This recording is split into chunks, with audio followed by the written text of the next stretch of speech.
সন্ধেবেলা এরকম chicken chowmein হলে কিন্তু মন্দ হয় না। তো চলুন আজকে শেয়ার করে নিই কীভাবে আমি চিকেন চাউমিন বানাই।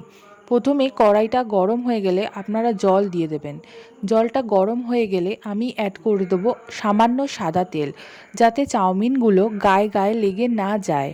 এরপর আমি অ্যাড করে দেবো চাউমিন।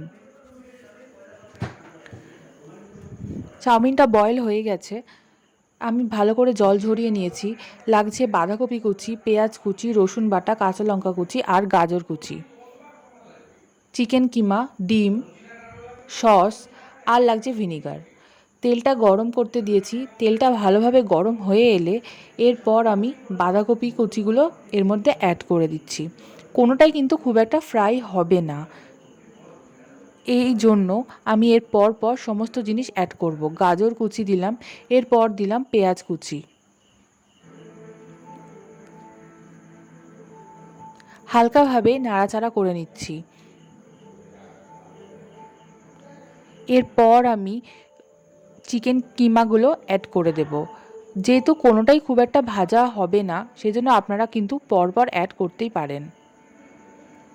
চিকেন অ্যাড করা হয়ে গেছে, এরপর আমি ভালোভাবে নাড়িয়ে চাড়িয়ে নেব।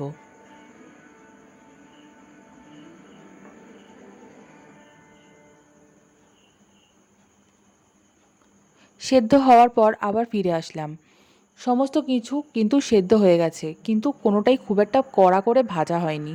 এদিকটা কিন্তু আপনার মাথায় রাখতে হবে। এরপর আমি রসুন বাটাটা দিয়ে দিলাম আর সাথে দিলাম কাঁচা লঙ্কা কুচি।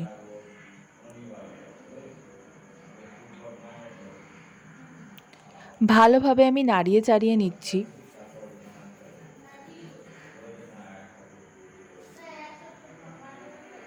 এরপর আমি দুটো ডিম অ্যাড করে দিলাম।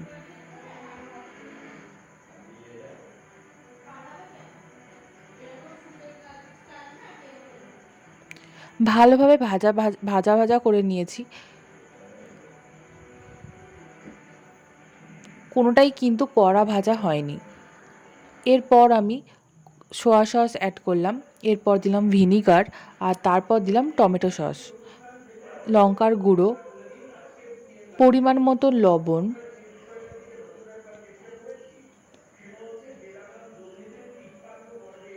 দিয়ে আমি ভালোভাবে নাড়াচাড়া করে নেব, যাতে প্রত্যেকটা মশলা গায়ে গায়ে লেগে যায়।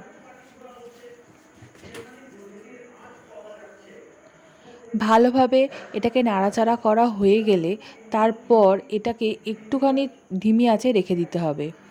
দেখছেন কীরকম সুন্দর মশলা কষে তেল বেরিয়ে এসেছে। এরপর আমি অ্যাড করে দেব আমাদের সেদ্ধ করা চাউমিনটা। চাউমিনটা কতটা ঝরঝরে হয়েছে সেটা দেখেই বোঝা যাচ্ছে। আমি যেটা বললাম সেইভাবে যদি চাউমিনটা সেদ্ধ করা হয় তবে এরকমই ঝরঝরে থাকবে। ভালোভাবে নাড়িয়ে চাড়িয়ে নেবেন যাতে চাউমিনগুলো ভেঙে না যায়।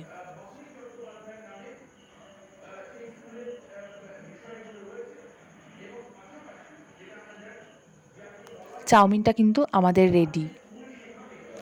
সুন্দরভাবে নাড়াচাড়া করে নিয়েছি আর চাউমিনটা কিন্তু খেতে খুব ভালো হয়েছিল। যদি আমার ভিডিওটা ভালো লেগে থাকে তাহলে প্লিজ লাইক, কমেন্ট, শেয়ার করে